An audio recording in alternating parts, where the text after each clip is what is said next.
আসসালামু আলাইকুম দর্শক মণ্ডলী, আমরা ভয়েস অফ বাংলার চতুর্থ মাত্রা আপনাদের সবাইকে আবারও স্বাগত জানাচ্ছি। আমি শিববির আহমেদ। আজকে আমাদের অতিথি আমাদের নিউ ইয়র্ক প্রবাসের অত্যন্ত পরিচিত মুখ, বীর মুক্তিযোদ্ধা জনাব নাসির পল খান।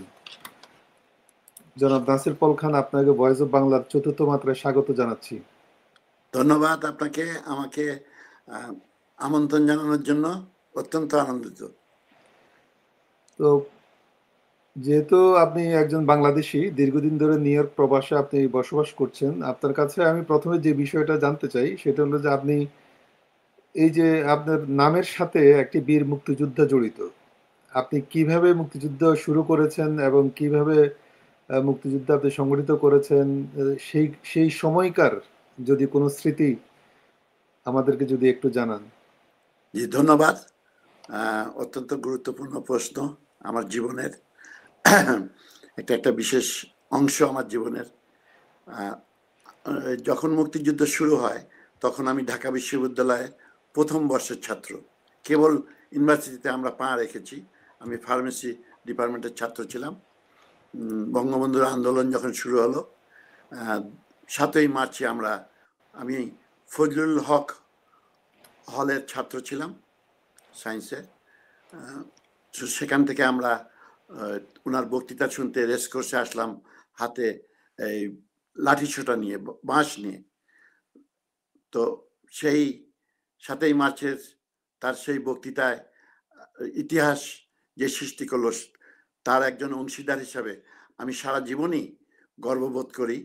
আমার সৌভাগ্য হয়েছে যে একটা মানুষের কথা, একটা মানুষের নেতার বক্তৃতা এবং দেশের প্রতি ভালোবাসা একটা তরুণ জীবনকে কিভাবে উৎসাহিত করে যুদ্ধের ময়দানে জীবন বাজি রেখে চলে যেতে কোনো দ্বিধাবোধ করিনি আমি তার সেই বক্তৃতা শোনার পর। সবকিছু অচল। আপনি কি 7ই মার্চের কথা বলছেন? 7ই মার্চের কথা বলছি। তখন আপনার বয়স কত ছিল? আমি 17 বছর বয়স ছিল আমার। আচ্ছা, আপনি কি রেসকোর্স ময়দানে ছিলেন? জি, আমি ওইটাই বলছি, আমার জীবনে এক ইতিহাসের সাক্ষী আমি। আচ্ছা আচ্ছা। ছিলাম। জি, তো সেখান থেকে আপনি উদ্বুদ্ধ হয়ে আপনারা মুক্তিযুদ্ধে ঝাঁপিয়ে পড়লেন। জি। আমি দিনাজপুরের ছেলে। চারিদিকে যখনই বঙ্গবন্ধু ওই ওয়ার্ড ডিক্লেয়ারই করে দিল স্বাধীনতা, তখনই কিন্তু স্কুল ঢাকা ইউনিভার্সিটি বন্ধ হয়ে গেল। আমাদেরকে হল ছাড়তে হলো। হল ছেড়ে আমি দিনাজপুরে চলে গেলাম। যে যার লোক সেখানেই আমরা চলে গেলাম। তারপরে সেখানে গিয়ে তো মুক্তিযুদ্ধ যখন 25-এর রাত আসলো, 25-এর রাত আমরা দেখলাম সেই ভয়াবহ অ্যাটাক পাকিস্তানি বর্বর সৈন্যদের। তারপরে দিনাজপুরে যখন আমরা ছিলাম তখন 25-এর রাতেই আপনার দিনাজপুরের কুঠিবাড়ি বলে আর্মি ক্যান্টনমেন্ট, যেটাকে বলে ক্যান্টনমেন্ট ছিল না, এটা কুঠিবাড়ি বলা হতো, সাব ক্যান্টনমেন্ট। রংপুরে ক্যান্টনমেন্ট ছিল, শহীদপুরে। জি। এখান থেকে আমাদের ইপিআর কিছু বের হয়ে আসে, ইস্ট পাকিস্তান রাইফেলসের লোক চলে আসলো। আমরাও সব রাস্তায় বেরিয়ে গেলাম। As a matter of fact আমার বাড়ি একেবারে টাউনের মাঝখানে। তো আমরা প্রায় 51 পরিবারের, আমাদের চাচাতো ভাই ছিল 15, ভাই বোন 15 জন, আমরা 8 জন আমাদের আশেপাশে। তো আমরাই প্রথমে রাস্তায় নেমে আসি। তারপরে ইস্ট পাকিস্তান রাইফেলসের লোক এসে আমাদেরকে বলে, আপনাদের আমাদের সাহায্য লাগবে। আমরা বললাম কেন? বলে কুঠিবাড়ি লুণ্ঠন করতে হবে, অস্ত্রাগার। তো সেই কুঠিবাড়ি লুণ্ঠন অস্ত্রাগারের সঙ্গে আমি জড়িত ছিলাম। আমরা সেই ইপিআর ইস্ট পাকিস্তান রাইফেলসকে সাহায্য করে কিছু স্টুডেন্ট, কিছু মুক্তিযোদ্ধা যারা তখন ঝাঁপিয়ে পড়েছিলাম, তারা সাহায্য করে সেই কুঠিবাড়ি লুট করি। সেখান থেকে একটা বিষয় জনাব পল, একটা বিষয় জানতে চাই যে 25শে মার্চ এই যে রাত 12টার পরে বঙ্গবন্ধু যে ঘোষণাটা দিলেন, সেটি নিয়ে কি কোনো, আমরা তো অনেক সময় এই যে আমাদের বাংলাদেশের স্বাধীনতার 54 বছর পার হয়ে গেছে, আমাদের ভিতরে এই 25শে মার্চের 12টার পরে বঙ্গবন্ধু স্বাধীনতার ঘোষণা দিয়েছেন কি দেন নাই, আপনি একজন মুক্তিযোদ্ধা হিসেবে আপনার কাছে কি তথ্য আছে যে দেখুন, খুবই গুরুত্বপূর্ণ কোয়েশ্চেন করেছেন আপনি। আমার কাছে একটাই, একজন মুক্তিযোদ্ধা হিসাবে আমি মনে প্রাণে বিশ্বাস করি আমরা ছাত্র খারাপ ছিলাম না, যার জন্য বাংলাদেশের শ্রেষ্ঠ বিদ্যাপীঠে এবং ফার্মেসি মতো একটা সাবজেক্টে আমরা ভর্তি হতে পেরেছি। আমরা বাংলা বুঝি, আমরা ইংরেজি বুঝতাম, উর্দুও বুঝতাম। আমরা 7ই মার্চে যারা বঙ্গবন্ধুর বক্তৃতা শুনেছি, এরপরে মুক্তিযুদ্ধ ডিক্লেয়ার আর কিছু বাকি থাকে না। জি তার যদি সেই বক্তৃতার আপনি মানে করেন,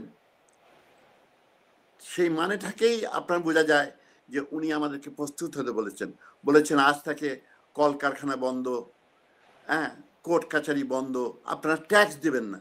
ক্যান ইউ ইমাজিন আমেরিকায় যদি আজকে বলে অ্যান্টিফা অ্যানার্কিস্ট জি যদি বলে আজ থেকে আপনারা ট্যাক্স দিবেন না আমেরিকান গভর্নমেন্টকে, that means you declare a war, you জি ডিক্লেয়ার দ্য ইন্ডিপেন্ডেন্স। তো এরপরে ওই শহীদ জিয়াউর রহমান কি বললো on behalf of great leader Sheikh Mujibur, বললো কিনা কালুরঘাটে উনি একজনের বলার কথা ছিল, উনি কেড়ে নিয়ে যায়, উনি বলল, এইসব কন্ট্রাডিকশনে না যাওয়াই ভালো। জি 7ই মার্চই বঙ্গবন্ধু বলে দিয়েছে তোমরা ঝাঁপিয়ে পড়ো, যার যা আছে তা নিয়ে ঝাঁপিয়ে পড়ো। তাহলে আপনারা বঙ্গবন্ধুর ডাকেই মুক্তিযুদ্ধে ঝাঁপিয়ে পড়েছেন এবং দেশের জন্য যুদ্ধ করেছেন। ডেফিনেটলি যারা প্রকৃত মুক্তিযোদ্ধা তারা এই কথাটাই বলবে। তো কেমন ছিল সেই মুক্তিযুদ্ধের 9 মাস? আপনারা তো ঘরে থাকতে পারেননি। না, ঘরে আমরা থাকতে পারিনি, আমরা তো ঘরে থাকতে পারিনি। সবচেয়ে বড় কথা, তখন কেন জানি একটা আমরা হিপনোটাইজের মধ্যে হয়ে গেছিলাম, বুঝতে পারছিলাম না যে জীবনের বাজি নিয়ে আমরা নিজেদের স্বাধীনতার জন্য বঙ্গবন্ধুর ডাকে ঝাঁপিয়ে পড়েছি। তখনও ওই সময় কিন্তু মোমেন্টামে উপলব্ধি করতে পারছিলাম না। কিন্তু যখনও দিন যায়, যখন আমরা ট্রেনিং নেই, আমরা জানি কিভাবে গ্রেনেড ছুটতে হয়, কিভাবে এলএমজি চালাতে হয়, এইসব বিভিন্ন অস্ত্রশস্ত্র ট্রেনিং নিয়ে খুব কম। একটা সৈনিক তৈরি করতে কিন্তু অনেক সময় লাগে, কিন্তু আমাদেরকে ওই 1-2 মাসেই ট্রেনিং দিয়ে দিয়েছে, সেটা নিয়ে আমরা ঝাঁপিয়ে পড়ি। এবং সবচেয়ে আশ্চর্য লাগে, আমাদের তো একটা ইউনিভার্সিটি লেভেলের এডুকেশন ছিল, আমাদের আশ্চর্য লাগে গ্রামের কৃষক, অশিক্ষিত লোক, মজুর, শ্রমিক, এরা যখন আপনার নেমে ট্রেনিং নিয়ে সাহসের সঙ্গে যুদ্ধ করছে, একটা এডুকেটেড মুক্তিযোদ্ধা আর একটা আনএডুকেটেড মুক্তিযোদ্ধার মধ্যে বিশাল একটা পার্থক্য রয়েছে। এবং ক্রেডিট গোস টু দেম, যারা কোনো পড়ালেখা জানতো না, কোনোদিন সারা জীবন ধান উঠিয়েছে, ধানটা ফসলটা হওয়ার পর নিয়ে হেসেছে ধানের শীষ দেখে, ধানের ফসল দেখে। সেই কৃষকের হাতে এলএমজি, এসএমজি, 3 নট রাইফেল, সবুজ রঙের গ্রেনেড, কিভাবে ক্লিপ খুলতে হয়, কিভাবে গ্রেনেডটা থ্রো করতে হয়, কত সেকেন্ড আপনি হাতে রাখতে পারবেন, এই যে ট্রেনিং, একটা আল্ট্রা মডার্ন ট্রেনিং তারা নিয়ে যুদ্ধ করেছে। আই অ্যাজ এ মুক্তিযোদ্ধা, আই স্যালুট দেম রিয়েলি। আমি সেই সব রিক্সাওয়ালা, সেই সব কৃষক, সেই সব শ্রমিকদের স্যালুট করি, তারা কিভাবে ঝাঁপিয়ে পড়েছে। তো মুক্তিযুদ্ধের পরে আপনি কখন বাড়ি ফিরে এলেন? আমি 16ই ডিসেম্বর একটু পরেই এসেছিলাম। 16ই ডিসেম্বর স্বাধীন হওয়ার পরেই এসেছি, 15 দিনের পর। আমি 15 দিন পরে, তারপরেই বাসায় এসে দেখি আমাদের দিনাজপুরের, আমাদের বাড়িটা একটু রেড মার্ক ছিল, কেননা আমরা ওই যে অস্ত্রাগার লুণ্ঠন করেছিলাম, এই জন্য আমাদের রিপুটেশন খুব খারাপ ছিল। তো খান লজ আমাদের বাড়ির নাম, ওই রেড দাগ দিয়ে রেখেছিল। ওই জঙ্গল টঙ্গল অনেক বড় হয়ে গেছে, মানে একটা বিদিকিচ্ছি ব্যাপার, বাড়ি ঘর চেনা যায় না। খুব বিধ্বস্ত এক বাংলাদেশ, বিধ্বস্ত বাংলাদেশ দেখে খুবই খারাপ লাগছে। তো আমি যতটুকু জানি জনাব পল, আপনি 75 কিংবা 76-এ আপনি আমেরিকাতে চলে এসেছেন। জি, আমি 76 সালে আমেরিকা চলে এসেছিলাম। তো যে দেশের জন্য স্বাধীন করলেন, সেটা সেই দেশ ছেড়ে চলে এলেন কেন? উচ্চশিক্ষার জন্য নাকি? না, যে দেশে, শুনেন, সবচেয়ে আশ্চর্য লাগে, যে দেশ একটা দেশকে ভাগ করে দিল, কতখানি অ্যাঙ্গার থাকতে পারে আর্মি জেনারেলদের, পাকিস্তানের বড় বড় আর্মি জেনারেল। জি, একটু চিন্তা করেন, তারপরেও তারা বঙ্গবন্ধুর কবর খোঁড়ার পরও তাকে তারা ছেড়ে দিল জানে না মেরে। আর সেই বঙ্গবন্ধু যে 54 বছর 4 মাস 28 দিন এই পৃথিবীতে বেঁচে ছিল, তার মধ্যে 17 বছর নিজের জন্য না, জমির মারপিটের জন্য না, বাপের সম্পত্তির জন্য না, বাংলাদেশের জন্য জেলে ছিল। সেই লোকটাকে পরিবার সহ আমরা, তার 7 বছরের ছোট শিশু রাসেলকেও পরিবার সহ মেরে দিলাম। বাঙালি হয়ে বাঙালি, বঙ্গবন্ধু জাতির পিতাকে, যে জাতিটা আমাদেরকে দিয়ে এলো, তাকে মেরে ফেললাম। তারপরে ওই দেশে আর কিছু থাকে না। আমি অনেকটা হতাশই হয়ে গেছিলাম। একবার ভাবছিলাম দেশে থাকবো, কিন্তু পরে এবার দেখলাম যে না, এই দেশে, যে দেশ 71-এ আমার ছিল, এ দেশ আমার নেই আর। আচ্ছা আচ্ছা। এই দুঃখেই মানে বিদেশে পাড়ি দিয়েছি, সুযোগও চলে আসে। আপনি মনে করেছেন যে এই দেশটা যেহেতু জাতির পিতাকে হত্যা করেছে এই দেশের মানুষই, সেই জন্য এই দেশে আমাদের এইখানে আরেকজন নিউ ইয়র্ক আরেকজন প্রবাসী ছিলেন, তিনি আমাদেরকে ছেড়ে চলে গিয়েছেন, জনাব শহীদ কাদরী, বিশিষ্ট কবি। জি, আমি খুব কাছের মানুষ। তিনিও সম্ভবত একই কারণে দেশ ছেড়ে চলে এসেছিলেন। প্রথমে জার্মান ছিল, পরে কাদরী ভাই চলে আসছেন আমেরিকায়। জি। তো আপনি তো সোজা নিউ ইয়র্কে এলেন। জি, নিউ ইয়র্কে এসেছি। তখনকার পরিবেশ, আমাদের যে বাংলাদেশি পরিবেশ এইখানকার কেমন ছিল যদি একটু আমাদেরকে জানান, তখনকার পরিবেশ। না, মানুষ থাকলে তো পরিবেশ থাকবে, মানুষই তো নেই। আমরা হাতে গোনা কয়টা ফার্মাসিস্ট ঢাকা বিশ্ববিদ্যালয়, আর কিছু ডাক্তার, ডেন্টিস্ট, কিছু স্টুডেন্ট, আর ব্রুকলিনে আপনার ওরা বলে জাহাজ ঝাঁপ দিয়েছে। যাই হোক, ব্রুকলিনে কিছু এরকম লোক ছিল যারা জাহাজে কাজ করতো, নেমে গেছে। তো তারা যেহেতু লিগাল ছিল না, এই জন্য তারা আমাদের সঙ্গে অত মিশতে পারতো না, ভয়ে মিশতো না, বা পাবলিকলি আসতে পারতো না। কিন্তু আমাদের একটা ছোট্ট গোষ্ঠী ছিল যারা স্টুডেন্ট, তারপরে ফার্মাসিস্ট লেভেলে, কিছু কলেজের প্রফেসর, এরকম ছিল। আর তখন আমরা ওই উইকেন্ডে বাংলা কথা বলতাম, বাংলা কথা বলার সুযোগ তেমন ছিল না। আর আপনার একটা নতুন দেশ, আমাদের ল্যাঙ্গুয়েজ ব্যারিয়ার ছিল, হ্যাঁ, সমস্ত কিছু কালচারাল ক্লাসটা হচ্ছিল, সেটা ফিল করছিলাম। হ্যাঁ, কালচারাল ক্লাসটা ফিল করছিলাম। তারপরে যুদ্ধ, বুঝছেন, আমরা এসছি একটা গরিব দেশ থেকে, ক্যাপিটালিস্ট কান্ট্রিতে। হ্যাঁ, sky is the limit, sky is the limit, সব সুযোগ, বাক স্বাধীনতা, ফ্রিডম, এসব পেয়ে খুব নিজেকে মনে করতাম যে এই 7 কোটি লোকের মধ্যে আমরা অত্যন্ত লাকি যে আমরা এই ধরনের একটা দেশে চলে এসেছি। চমৎকার একটা দেশ, ওয়েস্টার্ন কান্ট্রি, খুব ভালো লাগছে। আস্তে আস্তে তো অনেক মানুষ বাড়লো, কমিউনিটি বাড়লো আমাদের। আমরা নরমালি যে কমিউনিটি যখন বাড়ে তখন আমরা সংগঠনও বাড়াই। তো আপনি তো অনেকগুলি সংগঠনের সাথে জড়িত নিউ ইয়র্কে, সেই সংগঠনগুলি কেন করলেন, কিভাবে করলেন, আমাদেরকে যদি একটু সেই বিষয়ে একটু জানান। প্রথমে আমরা বাংলাদেশ সোসাইটি ছিল, এই একটাই সংগঠন, বড় আমরেলা সংগঠন, বাংলাদেশ সোসাইটি 1975-এর নভেম্বরে এসছে, আমি আসার কিছুদিন আগে। তো সেই আমরা বাংলাদেশ সোসাইটির মধ্যে দিয়েই সংঘবদ্ধ হলাম। 21শে ফেব্রুয়ারি করলাম প্রবাসে সর্বপ্রথম, বৈশাখী মেলা করতাম, ছোট ছোট অনুষ্ঠান, এইসব শুরু হলো আর কি। তো আমরাও যারা নিউ ইমিগ্রেন্ট তাদেরকে হেল্প করা, তাদেরকে পথ দেখা, তাদেরকে একটা শেল্টারের ব্যবস্থা করা, যারা আমার পরে যেসব ফার্মাসিস্টরা এসছে বা অন্য লোক যারা ইমিগ্রেন্ট নিয়ে আসতো তাদেরকে হেল্প করা, এই নিয়েই। তারপরে আমাদের তখন সাগর রেস্টুরেন্টও ছিল না, খাবার বাড়িও ছিল না, বড় বড় রেস্টুরেন্ট এত ছিল না, কিছুই ছিল না। আমাদের ঘরের বউরা সবাই ওই পটলাক 1 ডিশ করে করে আমরা পিকনিকে যেতাম, সোসাইটির পিকনিকে যেতাম, সবার রান্না খাওয়ার সুযোগ হতো। তো এইভাবেই আর কি আমরা আস্তে আস্তে সংগঠিত হলাম। কিন্তু তখন আমাদের মধ্যে হয়েছে কি, বাংলাদেশ সোসাইটি আমরা করেছি, আমাদের তখন কিন্তু এইরকম বাংলাদেশ সোসাইটি আজকে দেখলে যেটা দুঃখ লাগে, আজকে $20 জন্য আপনার মানুষ বিবেক বিক্রি করে দিচ্ছে।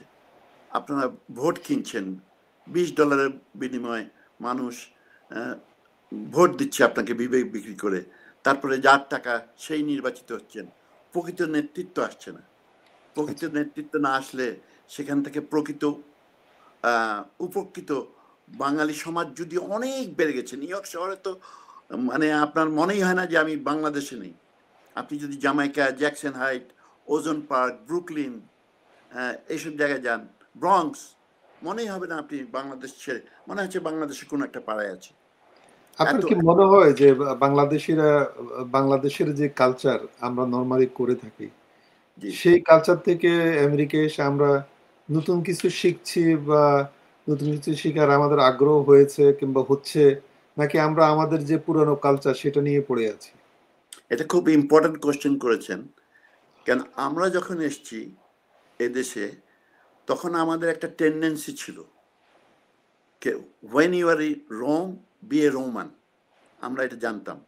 জি, আমরা আমেরিকান হতে চাচ্ছিলাম।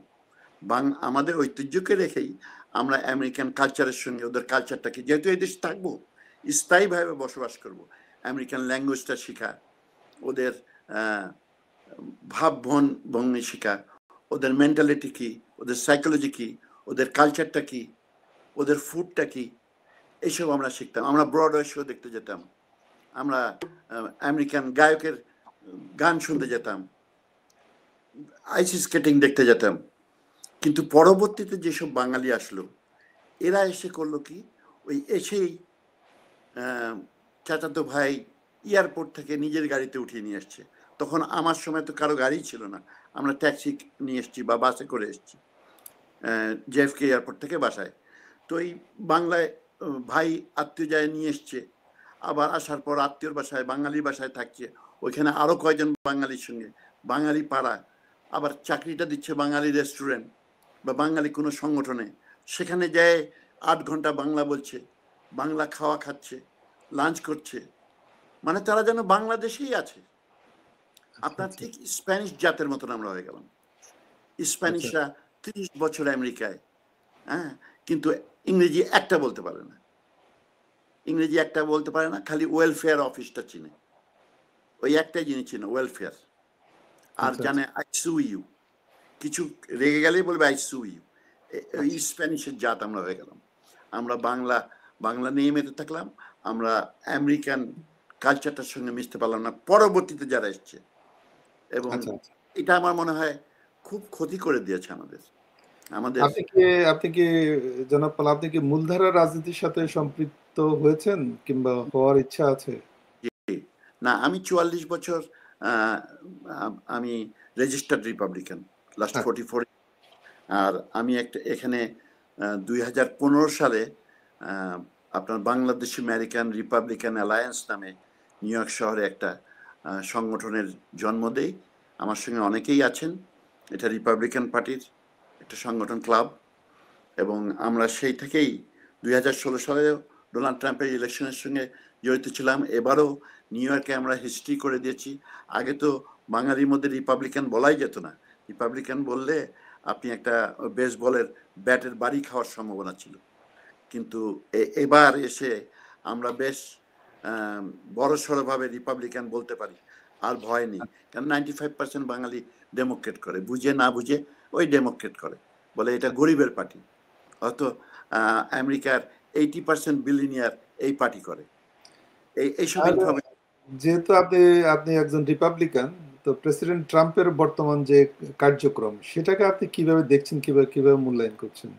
অত্যন্ত পজিটিভভাবে দেখছি। শুধু আমি না, আজকে যদি প্রেসিডেন্ট ট্রাম্প, আপনি জানেন ওয়ান টার্ম প্রেসিডেন্ট থাকার পর চলে গিয়েছিল, যাই হোক পরাজিত হয়ে চলে গিয়েছিল, সেটা নাই উল্লেখ করলাম কিভাবে পরাজিত হয়েছে। তারপরে যে ফিরে আসলো, you have to ask yourself sometimes. আপনি কিন্তু সবসময় নিজেকে ক্লিয়ারিফাই করার জন্য অন্য মানুষের কাছে যাবেন না। You ask yourself some question. Sometimes আমার মনে হয় হিউম্যান বিংকে নিজের প্রশ্ন করা উচিত নিজের বিবেকের কাছে। এই ডোনাল্ড ট্রাম্প এই 75 মিলিয়ন ভোট পেয়ে আমেরিকানের কি ল্যান্ডস্লাইডটা জিতলো কামালার এগেনস্টে, কেন? আমেরিকান লোক তো ভোট দিল। আপনি বাঙালি ভোট দেন না করেন, আমরা ডেমোক্রেট রিপাবলিকান, এটা তো এফেক্ট পড়ে না মেন স্ট্রিমে। বাঙালি করলো, বাঙালির ভোট আমরা 0.001%, it doesn't matter at all. কিন্তু এই আমেরিকানরা তাকে কেন দিল? যেসব ম্যান্ডেটের উপর দিল, ডোনাল্ড ট্রাম্প কি সেসব করতে পেরেছে?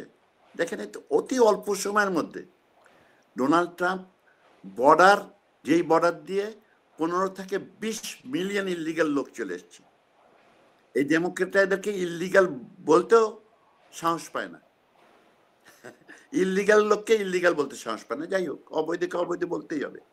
আপনি যদি অবৈধ বিজনেস করেন, আমি তো বলতে পারবো না আপনি বৈধ বিজনেস করেন। যাই হোক, এটা ডিফারেন্ট ইস্যু। কিন্তু এইসব লোককে যে আনলো এখানে, আনার পর কিন্তু জনাব পল, এই যে এখন দ্রব্যমূল্যের ঊর্ধ্বগতি যুক্তরাষ্ট্রে, তারপরে চাকরি হারাচ্ছে অনেক লোক, সেগুলি কি কিভাবে দেখছেন? না, এইসব আপনার রিপোর্ট যদি আপনি অ্যাকচুয়ালি দেখেন, জি, এখন কিন্তু ইনফ্লেশন ডাউন। বাইডেনের সময় যে ইনফ্লেশন ছিল তার চেয়ে ইনফ্লেশন অনেক ডাউন। এবং আমি অন্তত দ্রব্যমূল্যের কথা বলতে পারি যে বেড়ে যায়নি। যেই ডিমের দাম আমরা $9 খেয়েছি বাইডেনের সময়, $8 খেয়েছি, সেসব ডিমের দামও কমে এসছে। গ্যাসের দাম দেখেন, আজকে গ্যাসের দাম কিছুদিন আগে $2.95 ছিল। সব দিক দিয়ে তো আমরা কমে আসছি। কারণ একটা একেবারে ভঙ্গুর দেশকে হঠাৎ করে তো আপনি রাইট ওয়েতে তো ট্র্যাকের মধ্যে ফেলতে পারবেন না, একটু সময় নেবে জি, অবভিয়াসলি। কিন্তু আমরা পজিটিভ দিকে যাচ্ছি, এটাই সবচেয়ে বড় জিনিস। আর এই যে জব যাচ্ছে বলছেন, জি, আমি আপনাকে একটা এক্সাম্পল দিই। জি, দেখেন, একটু ডেমোক্রেটের পলিটিক্স গুলো বোঝার চেষ্টা করেন। যেহেতু মিডিয়া তাদের হাতে, লেফট উইং এর মিডিয়া তো অনেক, আপনি জানেন এখানে 75% লেফট মিডিয়ার উইং, জি, আর 20% বোধ হয় আপনার আমাদের কনজারভেটিভ উইং এর মিডিয়া আছে। তো এই মিডিয়াগুলো দেখেন আপনার কিভাবে মানে নেগেটিভ থেকে পজিটিভ করছে। এই যে শাটডাউন হলো গভর্নমেন্ট, যে হাকিম জেফরি বলছে রিপাবলিকান শাটডাউন করেছে। আচ্ছা, আমরা কি এত বোকা? আপনার ভোটটা কি হয়েছিল? শাটডাউন হওয়ার আগে যে ভোটটা হলো, আমরা বললাম রিপাবলিকান গভর্নমেন্ট খোলা জি, রাখবো, আপনারা বলবেন না গভর্নমেন্ট খোলা রাখবো না। আপনার গভর্নমেন্ট খোলা না রাখার জন্যই তো শাটডাউন হয়েছে। তাহলে এখন একটা 5 বছরের বাচ্চাকে জিজ্ঞেস করলে সে বলবে ডেমোক্রেট এটা শাটডাউন করছে। ডেমোক্রেটের আর 5টা ভোট পেলে আমাদের গভর্নমেন্ট শাটডাউন হতো না। তো এইসব তো মানুষ বুঝে না তো অনেকে, জি, যে কি জন্য শাটডাউন। তারপরে জেফরি হাকিম জোর গলায় বলছে। আর একটা সিক ম্যান আছে চাক সুমার। চাক সুমার আজকে দেখেন, আচ্ছা, তার কিছু, আমি কয়েকটা জিনিস দিই। সে গভর্নমেন্ট শাটডাউনের এগেনস্টে তার বক্তব্যগুলো দেখেন। কয়েকদিন আগে বারবার সে 13 বার ভোট দিয়েছে গভর্নমেন্ট যেন শাটডাউন না হয়। আচ্ছা, সেই সেম লোকটা এখন বলছে গভর্নমেন্ট শাটডাউন হওয়া ভালো। কেন বলছে? কারণটা আপনার দেখতে হবে। কেন এক্সট্রিম লেফটে যে এওসি নিউ ইয়র্ক থেকে তাকে চ্যালেঞ্জ দিয়েছে বুড়োকে, যে তুমি যদি আমাদের ন্যারেটিভস গুলো সাপোর্ট না করো চাকসুমার, তাহলে এবার আমি তোমাকে সিনেটে চ্যালেঞ্জ করব, চাকসুমারের চাকরি হারাবে। এওসি যদি তাকে, মানে এখন ডেমোক্রেট এত লেফটের দিকে চলে গেছে যে ডেমোক্রেটের যারা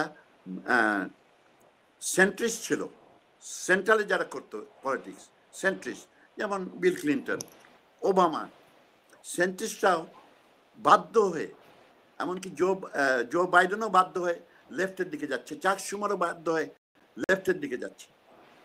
তো এটা তো খারাপ লক্ষণ, এক্সট্রিম লেফট যেসব বিশ্বাস করে। আমরা ক্যাপিটালিস্ট কান্ট্রিতে আসছি। ক্যাপিটালিস্ট কান্ট্রিতে হলো আপনার যার যা যোগ্যতা আছে মেধাবী দিয়ে আপনি অর্থ বানান, আপনি পড়ালেখা করেন। এখানে কোনো কমিউনিজম সিস্টেম আমরা বিশ্বাস করি না, যে সব সমান। আল্লাহ হাতের 5টা আঙুল সমান নেন, জি। সব সমান হবে। স্টেটে আপনার সম্পত্তি থাকবে না, সবার সম্পত্তি সমান। তো আপনি ক্যাপিটালিস্ট কান্ট্রিতে তো কমিউনিস্ট কান্ট্রির রুলটা আপনি অ্যাডপ্ট করতে পারবেন না, ফলো করতে পারবেন না, আলটিমেটলি দেশটা ক্ষতি হবে। তার মানে আপনি বলতে চাইছেন যে ডোনাল্ড ট্রাম্প প্রেসিডেন্ট হিসেবে যে সিদ্ধান্তগুলি নিচ্ছেন কিংবা করছেন সবই মোটামুটি ভাবে দেশের জনগণের উপকারেই আসছে। আপনি দেখুন, আপনাকে আমি প্রশ্ন করি, জি, আজকে দেখেন ওবামার সময় 22টা দেশে ওবামা বোম্বিং করেছে। জো বাইডেনের সময় দেখেন ইউক্রেন যুদ্ধ শুরু হয়েছে, প্যালেস্টাইনি যুদ্ধ শুরু হয়েছে, চারিদিকে যুদ্ধ, সিরিয়ার যুদ্ধ দেখেন, সমস্ত যুদ্ধ পৃথিবীতে এই ডেমোক্রেট গভর্নমেন্টের সময় শুরু হয়েছে। জি কিন্তু ডোনাল্ড ট্রাম্পের যারা শত্রু তারাও তাকে বলবে he is a no man war. Donald Trump Republican party করার পরও আফগানি ওয়ার, ইরাকের ওয়ারের এগেনস্টে ছিল বুশের। এটা সবাই রেকর্ডেড। জি ইরাক ওয়ারে বুশের এগেনস্টে ছিল, বললো সেখানে যুদ্ধে তুমি যেতে পারবে না। সে ভেটো দিয়েছিল, সে তার ভোটও দিয়েছিল, তার এগেনস্টে কাজও করেছে অনেক। তো এই নো ওয়ার একটা ম্যান দেখেন আসার পর 35 বছরের যুদ্ধ, 30 বছরের যুদ্ধ, 7টা দেশের যুদ্ধ সে ইদানিং বন্ধ করে দিয়েছে, 7টি দেশের, এবং এটা পরীক্ষিত।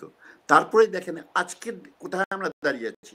আজকে আপনি আর আমি 4 অক্টোবর 2025 কোথায় দাঁড়িয়ে আছি, যে ডোনাল্ড ট্রাম্প বলছে we are that close for middle east piece, that close. এবং সত্যিই সে ক্লোজ, কেননা আপনার আজকে হামাসরা তার সত্য অনেকটা মেনে নিয়েছে এবং কিছুদিনের মধ্যেই বন্দীদের তারা ছেড়ে দিচ্ছে। আপনাকে যেহেতু আপনি ডোনাল্ড ট্রাম্পের একজন সাপোর্টার এবং আপনি তার কার্যক্রমকে সমর্থন করছেন, আপনি যেহেতু একজন বাংলাদেশীও, তো বাংলাদেশের বর্তমান প্রেক্ষাপটকে আপনি কিভাবে বিবেচনা করছেন? কি রাজনৈতিক প্রেক্ষাপটের কথা বলছেন? সবকিছু কি হচ্ছে বাংলাদেশে, কিংবা আপনারা এইখানে থেকে কিভাবে দেখছেন বাংলাদেশকে এখন? বাংলাদেশকে শুনুন, জি আমি পল খান খারাপ, আপনি আমাকে সরিয়ে আপনি আসলেন, আপনার কাছে আমি কি আশা করব? যে পল খানের যেসব যেসব খারাপ দিক ছিল আপনি সেসব রেকটিফাইড করে আপনি সমাজকে একটা উন্নত, পল খানের চেয়ে একটা উন্নত দেশ উপহার দিবেন। কি হচ্ছে আমাদের দেশে? শেখ হাসিনাকে বললেন স্বৈরাচার, মেনে নিলাম। তার দুর্নীতি, তার ঘুষ, ব্যাংক লুট, অর্থ পাচার সব বললেন, মেনে নিলাম।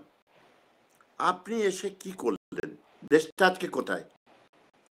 আজকে দেশের এই জেনজি যে আন্দোলনটা নিয়ে আসলো, এই আন্দোলনটা একটু যদি চালচেরা বিশ্লেষণ করুন, সত্যি কি আন্দোলন ছিল, নাকি মেটিকুলাসলি ডিজাইন কোনো কু হয়ে গেছে নিভৃতে? এটা যদি চিন্তা করেন তাহলেই দেখেন আপনি যে কি হচ্ছে। আজকে যারা জুলাইয়ের যোদ্ধা তারা কি হ্যাপি? ফরগেট অ্যাবাউট, আমি তো বঙ্গবন্ধুর আওয়ামী লীগ করি, বঙ্গবন্ধুর আওয়ামী লীগ করি আমি, জি তো আমি তো বলবো, কিন্তু আপনি যে যুদ্ধ করলেন জুলাইয়ের যোদ্ধা, আপনারা কি হ্যাপি? আপনারাও হ্যাপি না।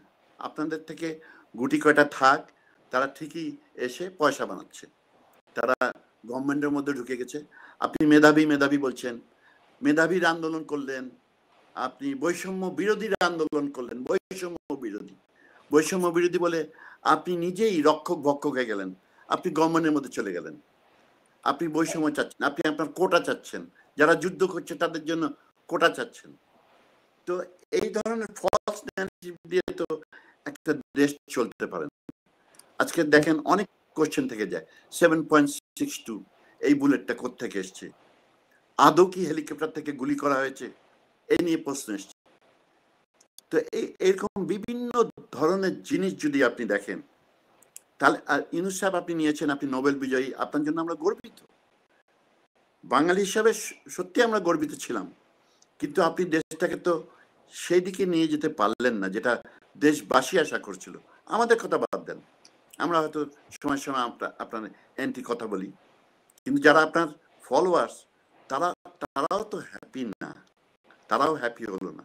আপনি দেখেন প্রথমবার উনি আসলেন একা নিউ ইয়র্কে, এসে পাবলিক মিটিং করতে পারলেন না। পরের বারে উনি দেখলো যে আমি যদি পাবলিক মিটিং করতে চাই তাহলে কিছু সাঙ্গপাঙ্গ নিয়ে যাই, সব দলের লোক নিয়ে আসলেন। ফখরুল ইসলামকে নিয়ে আসে হালাল করলেন, বিএনপিকে নিয়ে আসে বিএনপির সাপোর্টটা পেলেন, এনসিপিকে নিয়ে আসে নিউ ইয়র্কে এনসিপির সাপোর্টটা পেলেন, জামাতকে নিয়ে আসে, যেসবকে জীবনে জানতাম না জামাত, ওরা কোনো সময় প্রকাশ্যে বলে না, আমরা নিউ ইয়র্কে দেখলাম হাজার হাজার জামাত। এই এত বছর, আমি তো 50 বছর আমেরিকা, এদের তো দেখিনি, জানতামও না এরা জামাত করে, কোনোদিন পাবলিকলি বলেনি। খালি এইবার প্রথম দেখলাম যে 2000 একটা রুমের মধ্যে হয়ে গেছে। তো এই যে এই ফোর্সটাকে ইউনূস সাহেব দেখেন, উনি সবসময় মেটিকুলাসলি ডিজাইনই করে গেল উনি কাজে লাগিয়ে দিলেন, যার জন্য উনি দেখেন সফর সঙ্গে নিয়ে আসলেন রাজনৈতিক বিভিন্ন দল। এ তো আপনার দায়িত্ব, ইটস ইয়োর রেসপন্সিবিলিটি। তাকে আপনি এই মাঠে নামিয়েছেন, জানেন এখানে আওয়ামী লীগ আছে, আপনার সরকার বিরোধী লোক আছে, এখানে প্রচুর লোক আছে, আপনারা আক্রমণের শিকার হতে পারবেন।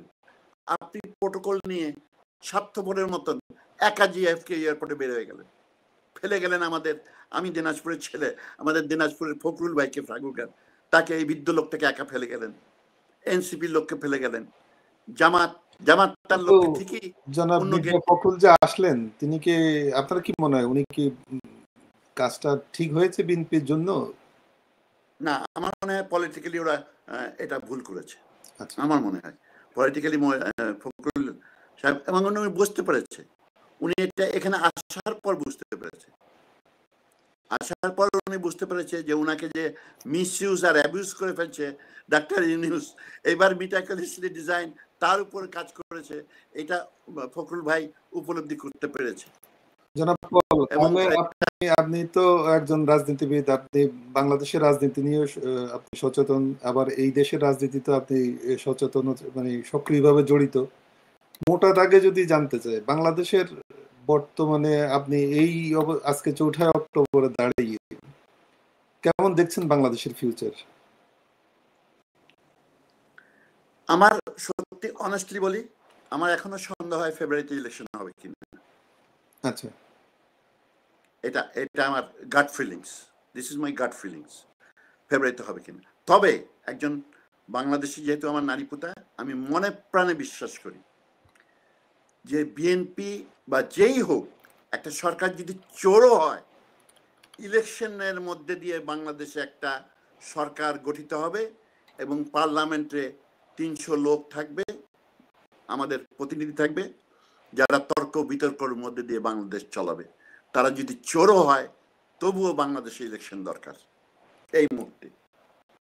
আপনি প্রত্যাশা করছেন যে একটি নির্বাচন হবে এবং সেই নির্বাচনের মাধ্যমে একটি গণতান্ত্রিক সরকার বাংলাদেশে গঠিত হবে এবং তাদের মাধ্যমে দেশটি পরিচালিত হবে। আমি বিশ্বাস করি, এছাড়া এর আর কোনো no way out, no way out. আপনি বাংলাদেশ, এর চেয়ে ভালো বাংলাদেশ হোক। শুনেন, আপনার একটা দিক দেখলে তো হবে না। হ্যাঁ, চাঁদাবাজি হচ্ছে, বিএনপি অতিরিক্ত চাঁদাবাজি করছে, কেন আপনার এত হাজার মাইল দূর থেকে তো তারেক রহমান শাসন করতে পারে না, এ চলে না। আর আমরা মেইনলি আমরা যে বাংলাদেশ হলাম, তার মেন কারণই তো হলো ইস্ট পাকিস্তান আর ওয়েস্ট পাকিস্তানের সে 1000 মাইল ব্যবধান। সেই জন্য পাকিস্তান ফেলিওর হয়েছে, যে দূর থেকে একটা দেশকে শাসন করা যায় না। তারেক রহমান যে লন্ডনে বসে মানে বিএনপিকে চালাতে চাচ্ছে, is never going to work, এটা কাজ করে না। যার জন্য আজ কেউই কন্ট্রোল করতে পারছে না বিএনপির এই চাঁদাবাজি। বিএনপি সরকারে আসে নেই, তারপরে তাকে ঝুলিয়ে ঝুলিয়ে মারি ফেলতেছে। এই কয়েকদিন আগে, এই তো কালকেরই কথা, এক যুবলীগের ছেলেকে কিভাবে জবাই করে দিয়েছে, বাবাটা তার লাশের উপরে পড়ে কাঁদছে। তো সে হচ্ছে, তারপরও যদি একটা ইলেকশনের নির্বাচনের মাধ্যমে গভর্নমেন্ট আসে, সেখানে পার্লামেন্ট থাকে, তাহলে এই যে ইউনূস সাহেবের সঙ্গে এই যে মব কিলিং দেখেন আপনি, মানে কোথায় অধপতন হয়েছে। তাদের স্লোগানের ভাষা দেখেন, আমরা ছাত্র আন্দোলন করে এসেছি, আমাদের স্লোগানের ভাষা, আর আমরা বলতাম জালো জালো আগুন জ্বালো, মার্কিন সাম্রাজ্যবাদ ধ্বংস হোক, ওই সময় আমাদের স্লোগান। আর এখন বলে, আমি বলতে পারবো না টিভিতে আপনার যেসব তারা দেয়, এক 22 বছরের মেয়ে, ফজলুল ভাইয়ের মতন লোক, ফজলুল রহমানের মতন একটা বীর মুক্তিযোদ্ধা, উঁচু মাপের মুক্তিযোদ্ধা, তার বাসার সামনে তার দাদার সমান বয়স, তাকে যায় যেভাবে বলছে, ফজলুর রহমান তুমি আমার, মানে মুখে আনা যায় না। তো এই বাংলাদেশের যে বর্তমানে যে বীর মুক্তিযোদ্ধারা যারা আপনারা যুদ্ধ করেছেন, তাদের অবস্থানটা কি এখন?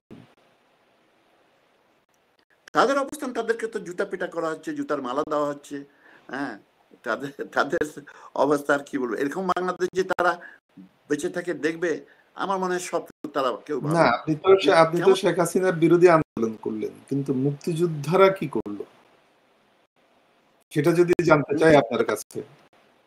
না, মুক্তিযোদ্ধা শুনেন, জি, আপনি আপনি বহু লোককে দেখবেন পৃথিবীতে, অনেক পাওয়ারফুল লোক, দাপটের সচিব, দাপটের ডিসি, দাপটে এমপি, কিন্তু যখন বয়স হয়ে যায় তখন ওনাকে দেখেন ওই দাপটে এসপি, ওই ইরা বয়সের যখন হয়ে যায় তখন কিন্তু মানুষের, এটা আল্লাহর প্রকৃতির নিয়ম, তখন মানুষের সেই তেজ থাকে না, সেই সাহস থাকে না, সেই স্পিরিট থাকে না, আস্তে আস্তে সবই চলে যায়। তো মুক্তিযোদ্ধারা এখন, আমি দেখেন রাইট নাও আই এম 71, আমি 17 বছরের মুক্তিযুদ্ধ করেছি। হাউ অ্যাবাউট দ্যাট পারসন যে 30 বছরে করেছে, সে তো পৃথিবীতেই নেই। যারা 25 বছর, সে একেবারে বিদ্ধ। তার মাথায় দেখেন, যেই মুক্তিযোদ্ধার ভয়ে পাকিস্তানি আর্মি লুকিয়ে যেত, সেই মুক্তিযোদ্ধাটা একটা নিরীহ, চোখ থেকে পানি পড়াচ্ছে, আর আপনার আজকের এই জামাতের রাজাকাররা তার গলায় জুতার মালা দিচ্ছে। সেটাকে প্রোটেক্ট করার পাওয়ার নেই। যার আতঙ্কে একদিন পাকিস্তানি সোলজার গর্তে লুকিয়ে যেত। কি এক করুণ অবস্থা। তাই বলবো, এরা কি করবে? এরা তো এখন মানে এদের তো আর কিছু করার উপায় নেই, যারা খালি নীরবে দেখে যাবে। জানাব পল, আবার একটু নিউ ইয়র্কে ফিরে আসি। আগামী 7 নভেম্বর তো নিউ ইয়র্ক সিটির মেয়র নির্বাচন হচ্ছে। একদিকে মুসলিম ক্যান্ডিডেট জোহরান মামদানি আছেন, আরেকদিকে এন্ড্রু কুমো আছেন, এবং তিনি গতকালকে আমাদের বাংলাদেশি অধ্যুষিত জ্যাকসনেটে এসছেন। মসজিদে তিনি মুসল্লিদের সাথে সাক্ষাৎ করেছেন, আশেপাশের লোকদেরকে সাক্ষাৎ করেছেন, ভোট চেয়েছেন। কি মনে হয় আপনার এই যে আসন্ন যে নিউ ইয়র্ক সিটি মেয়র নির্বাচনে আপনার কি প্রত্যাশা, এবং কে কার পক্ষে আপনি আছেন? পক্ষে বিপক্ষের কথা না, আপনি যখনই বললেন মামদানি মুসলমান ক্যান্ডিডেট, ওই জায়গায় আমার আপত্তি। আচ্ছা, ওই জায়গাটাই আমার আপত্তি। মামদানি মুসলমান ক্যান্ডিডেট, মামদানি যখন অ্যাসেম্বলিম্যান তখন থেকে আমি তাকে চিনি। অ্যাসেম্বলিম্যান, সে কিন্তু অনলি 2 বছরের অ্যাসেম্বলিম্যান, তখন থেকে আমি তাকে চিনি। মামদানি আমাদের এবার মেয়রে দাঁড়ানোর পর, প্রাইমারির আগে জামাইকা মুসলিম সেন্টারের আমি জড়িত, আমি বিওটির মেম্বার। সেখানে ঈদের জামাতে আসলেন 15,000 লোকের ঈদের জামাত। ঠিক ঈদের জামাত শুরু হবে তার 2 মিনিট আগে উনি বক্তৃতা দিয়েছেন। ওনার বক্তৃতার পরেই আমরা ঈদের জামাত শুরু হবে। উনি তার সাঙ্গপাঙ্গ নিয়ে ওখান থেকে হেঁটে চলে গেলেন, নামাজ পড়লেন না। তো আমাকে নামাজের সালাম ফিরার পরেই সব লোক আমাকে জানে, পলিটিক্যালি আমি অ্যাক্টিভ, আমাকে জিজ্ঞেস করছে, পল ভাই এটা কি হলো? উনি তো মুসলমান, আমাদের সঙ্গে নামাজ পড়ে কিনা। তখন আমি ভাবলাম হয়তো উনি তো শিয়ারা আবার হয়তো সুন্নি ইমামের পিছনে নামাজ পড়েন, বুঝছেন? তো এই যে যাকে আমরা মুসলমান বলছি, এ তো আপনার, আর মুসলমানের নিয়ম আছে, মুসলমানের কিন্তু খুব আপনি নিজেও মুসলমান, খুব রিল্যাক্টেন্ট ধর্ম, খুব ফ্লেক্সিবল ধর্ম। এরকম ফ্লেক্সিবল ধর্ম পৃথিবীতে কোনো ধর্ম নেই। কেমন ফ্লেক্সিবল? যেমন আপনি যদি মনে করেন আমি পল খান, আমি নামাজ পড়ে নিচ্ছি, এশার নামাজটা আমি পড়ে নিচ্ছি, রাইট, ফরজ নামাজ আমি পড়ে নিচ্ছি। আমি একটা বন্ধুর বাসায় বেড়াতে গেলাম, ওখানে দেখি জামাতে নামাজ হচ্ছে। তো আমি কি বলবো যে আমি এশার নামাজ পড়েছি, আমি বসে থাকবো, ওরা সবাই নামাজ পড়ছে? তা না। ইসলাম বলছে পল খান তুমি পার্টিসিপেট করো, কিন্তু আর যারা নামাজ পড়লো তারা ফরজের স্বভাব পাবে, পল খান তুমি নফলের স্বভাব পাবা, কেন তুমি একবার এশার নামাজ পড়েছো। এটাই হলো ইসলাম। মামদানি যদি ওরকমই মুসলমান হতো, যে ঠিক আছে আমি মানলাম, ফর আর্গুমেন্ট চেক, ও আরেকটা মসজিদে নামাজ পড়ে এসছে ভোর 6টায়, it's all right, it could happen. কিন্তু তুমি এখানে এতগুলো তোমার ভোটার তুমি মনে করছো তোমার জন্য জান দিয়ে দেবে, তাদের সঙ্গে তো তুমি নামাজে শরিক হতে পারতে, তুমি নামাজে শরিক। তারপরেও বিসাইড মুসলমান বলে কথা না, একটা মানুষকে কিন্তু গায়ের কালার, তার ধর্ম, তার জাত, এটা দেখে এডুকেটেড মানুষ ভোট দেয় না। এডুকেটেড, যারা রিয়েল এডুকেটেড মানুষ, তারা একটা মানুষকে ভোট দেবে তার পলিসি দেখে। যার জন্য আজকে আমেরিকায় অনেক রিপাবলিকান অনেক সময় ডেমোক্রেট ক্যান্ডিডেটকে ভোট দেয়, আর ডেমোক্রেট আপনার রিপাবলিকান প্রেসিডেন্সিয়াল ক্যান্ডিডেটকে ভোট দেয়। দিয়েছে কিনা বলবেন আপনি? দেয়। কেন দেয়? পলিসির উপর ডিপেন্ড করে। আমরা পলিসি দেখি না। হুই জোহরান মামদানি, আমি আপনাকে কয়েকটা এক্সাম্পল দিই। জোহরান মামদানি চাচ্ছে যে নিউ ইয়র্ক শহরে ও মেয়র হলে প্রস্টিটিউশনকে লিগ্যাল করবে। জোহরান মামদানি LGBTQ গেদের প্যারেডের মধ্যে নিউ ইয়র্ক শহরে রেনবো ফ্ল্যাগ নিয়ে ড্যান্স করে, ইন্সপায়ার্ড করে। জোহরান মামদানি অ্যাবর্শনকে সাপোর্ট করে, বেবি কিলিংকে। জোহরান মামদানি সেম সেক্স ম্যারেজকে সাপোর্ট করে। জোহরান মামদানি পুলিশকে ডিফান্ড করতে চায়। তো এইসব পলিসি যদি আপনি দেখেন, আপনি যদি সুস্থ মস্তিষ্কের একটা লোক হন বা আপনি যদি মুসলমান হন, অত মুসলমান হতে হবে না, ঈদের নামাজে খালি বছরে ঈদের নামাজটা পড়েন, এই ধরনের যদি মুসলমান হন, আপনার বিবেকে বাঁধবে। মামদানিকে আপনি কোশ্চেন করেন, why your policy is this is against Islam। আজকে যদি আমি একটা কথা বলি, প্রস্টিটিউশন যদি লিগ্যাল হয়, আজকে জামায়াকা মুসলিম সেন্টারে আপনি নামাজ পড়ে মুসল্লি আপনি বের হচ্ছেন, এইসব মুসল্লিদের প্রতি আমার কোশ্চেন, মুসলমানদের প্রতি যারা মুসলমান বলে, আচ্ছা আপনি নামাজ পড়ে বের হচ্ছেন, সামনে দেখেন একটা প্রস দাঁড়িয়ে আপনাকে বলছে, hi good evening, you want to have a good time with me mister. Can you imagine? আপনি কিচ্ছু বলতে পারবেন না, তাকে অ্যারেস্ট করতে পারবেন না। তা আপনি কি এইরকম একটা পরিবেশ চান যে আপনার নাতি নাতনির হাত ধরে, আপনার বাচ্চার হাত ধরে যাচ্ছেন, একটা ইয়াং মেয়ে এসে আপনাকে বলবে, young man you want to have a good time? No, এটা সভ্য সমাজে আপনি সাপোর্ট করতে পারেন না প্রস্টিটিউশন। তারপরে আপনি আমাদের গতকালকে এন্ড্রু কুমু যে জ্যাকসনে আসলেন, সেখানে আমাদের যে ইয়াং ব্যবসায়ী ফাহাদ সুলাইমান, তিনি আগে মামদানির পক্ষে ছিলেন, কিন্তু গতকালকে থেকে তিনি যে ঘোষণা দিয়েছেন যে তিনি আর মামদানির পক্ষে নেই, বিকজ অফ আপনি যে কথাগুলো বলেছেন, যৌন কিংবা ওই যে প্রস্টিটিউশন, এই তার এই পলিসিগুলোর কারণে তিনি মামদানির পক্ষ থেকে সাপোর্ট তুলে নিয়েছেন। তাহলে কি বাংলাদেশি যারা আছে, যারা এতদিন মামদানির পক্ষে ছিল, তারা কি ধীরে ধীরে সরে আসছে? যত ইলেকশন কাছে আসছে তারা কি সরে আসছে? যারা এডুকেটেড তারা সরে আসবে, জি, আর যারা ওই মানে এক পাল গরুর মতন আছে তারা হয়তো সরে আসবে না। আরেকটা আপনাকে আমি বলি, যদি সেম সেক্স ম্যারেজটা যদি আপনার ইনফোর্স করে মামদানি আসার পর, তাহলে কি হবে? আমাদের মসজিদে বহু কাজী আছে জানেন, যারা বিয়ে পড়ে, licence, legal licence from new York সব সিটিতে লিগাল লাইসেন্স আপনাকে দিয়েছে। এখন আমাদের ইমাম সাহেব জাফর বেক আছে জামাইকা মুসলিম সেন্টারে, বেশ ইমাম, ওনারও লাইসেন্স আছে বিয়ে পড়ানোর। ওনার কাছে যদি দুটা লেসবিয়ান এসে বলে, দুটো মেয়ে এসে বলে, হুজুর আমাকে বিয়ে পড়ান, বা দুটা পুরুষ মানুষ এসে যদি বলে, হুজুর আমাকে বিয়ে পড়ান, আমরা দুজনকে লাভ করি, আমরা বিয়ে করব, ওনার অ্যান্সার কি হবে? মাই কোশ্চেন, অ্যান্সার যদি বলে যে আমি পড়াবো না, স্বাভাবিক, আমি এই বিয়ে পড়াতে পারবো না, আমার ধর্ম পারমিট করে না, তো তখন কি হবে? He is going to lose his licence obviously, কারণ এটা তো আইন। আপনার তো আইনত সেম সেক্স ম্যারেজ যদি লিগ্যাল হয়, আপনাকে বিয়ে পড়াতেই হবে।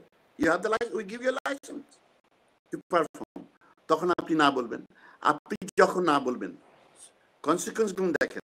আপনি জাফর বেগ যখন না বললো, তখন নট ফর প্রফিট আপনার organisation Jamaica Muslim Center not for profit স্ট্যাটাসের মধ্যে আপনি থাকতে পারবেন না। আপনার নট ফর প্রফিট আপনাকে কোশ্চেন করবে, রাইট? আপনি যে নট ফর প্রফিট আসছেন, আপনি তো সার্ভ করছেন না আমার সিটিকে। I am going to take out your not profit privilege. Not for profit privilege যদি চলে যায়, আমার জামাইকা মুসলিম সেন্টার এখন ট্যাক্স আমরা দেই না, প্রপার্টি ট্যাক্স আমরা দেই না, আমরা নিউ ইয়র্ক শহরের পানির বিল দেই না, হিউজ বিল আসে, এটা উজু করে মানুষ, প্রচুর বিল আসে। তখন যদি আমার ট্যাক্সের স্ট্যাটাসটা চলে যায়, এই যে পানির বিলটা যদি চলে আসে, তাই না, তখন আপনার জামাইকা মুসলিম সেন্টারের ট্যাক্স হবে $200 ইয়ার। জুম্মার নামাজে আপনার $1 $2 বক্সে নিয়ে আপনি কুলাতে পারবেন না, আপনি সেই বিল দিতে পারবেন। We can afford that bill. So what will happen? Ultimately you going to close that মসজিদ, your door will be closed, and you are voting that guy who might close your masjid one day for his policy. Come on, man, wake up, for God's sake, for your next generation, wake up. ধন্যবাদ জনাব পল, আপনি আমাদেরকে voice of বাংলাকে সময় দিলেন। তো যেহেতু আমরা অনুষ্ঠানের প্রায় শেষ পর্যায়ে চলে এসেছি, তো আপনার কাছে আমাদের শেষ অনুরোধ যেটি থাকবে সেটি হলো আসন্ন যে new York city mayor election হবে, আপনি এই মেয়র ইলেকশনকে কেন্দ্র করে আপনি যদি বাংলাদেশিদেরকে যদি কিছু বলতে চান সেটা আমরা শুনবো, তারপর আমরা অনুষ্ঠানটি শেষ করে দিব। ধন্যবাদ। আমার খালি নিউ ইয়র্কের বাংলাদেশিদের এক কথা, দেখুন আমার বয়সী যারা আছেন বা আমার চেয়ে ইয়াং আছেন, আমরা কিন্তু এখন আমাদের নেক্সট জেনারেশনের চিন্তা করব, যে আমাদের নেক্সট জেনারেশনের জন্য আপনার ছেলে মেয়ে নাতি নাতনির জন্য একটা যেন বেটার ওয়ার্ল্ড দিয়ে যেতে পারি। তো এই বেটার ওয়ার্ল্ডটা যদি দিয়ে যেতে চান, তাহলে এখন আপনার একটা ভোটের অনেক মূল্য আছে। আপনার vote can decide lot of things. আপনি কিন্তু ভোটটা দিবেন নিজের স্বার্থ দেখে। এখন আমাদের যেসব লোক ইসলামের এগেনস্টে, যেসব ইথিক্স অ্যান্ড প্রিন্সিপালের এগেনস্টে যাদের পলিসি, হ্যাঁ, তাদেরকে খালি সে আমার জাতের লোক, মুসলমান বলে আপনারা ভোট দেন না। তার পলিসিটা একটু লক্ষ্য করুন, তাকে কোশ্চেন করেন। তারা আপনাদের মসজিদে আসছে, আপনার অর্গানাইজেশনে আসছে, তাকে কোশ্চেন করুন। জোরহান মামদানি, এই পল খান নামে একটা লোক আছে, এইসব আপনার আজে বাজে কথা বলে আপনার নামে, what's your take on it? আপনি একটু বলবেন? এটা বললেই তো আপনার ক্লিয়ার হয়ে যায়, সে তো উত্তর দিবেই। জি, কেন সে তো রেকর্ডেড। একটা মেয়র নিউ ইয়র্ক সিটির, ইটস নট দ্যাট তার এভরি কথা এখন ইজ রেকর্ডেড। সে কিন্তু কোনো মিথ্যে কোনো স্টেটমেন্ট দিতে পারবে না এই মুহূর্তে, আমার মনে হয় না সে দিবে। তো আপনার বিবেক বিবেচনা দিয়েই আপনারা ভোটটা দিবেন। এটা আপনার একান্ত নিজস্ব ব্যাপার, এখানে কেউ ইনফ্লুয়েন্স করার নাই। তবে ওই একটাই কথা, নেক্সট জেনারেশনের কথাটা একটু চিন্তা করেন। আমরা একটা বেটার ওয়ার্ল্ড চাই এখানে। Thank you. জি, থ্যাংক ইউ আপনার দর্শকদের, থ্যাংক ইউ আপনার কলা কৌশলী যারা অনেক কাজ করলেন, আর আপনি আমাকে আজকে নিয়ে এসছেন, এই জন্য আপনাকে অনেক ধন্যবাদ। আমি বলার সুযোগ করে দিলেন। জি, ধন্যবাদ আপনাকেও ভয়েস অফ বাংলা ৪র্থ মাত্রাকে সময় দেওয়ার জন্য। আজকে এই পর্যন্ত। আপনি ভালো থাকুন, সুস্থ থাকুন। আল্লাহ হাফেজ। আল্লাহ হাফেজ।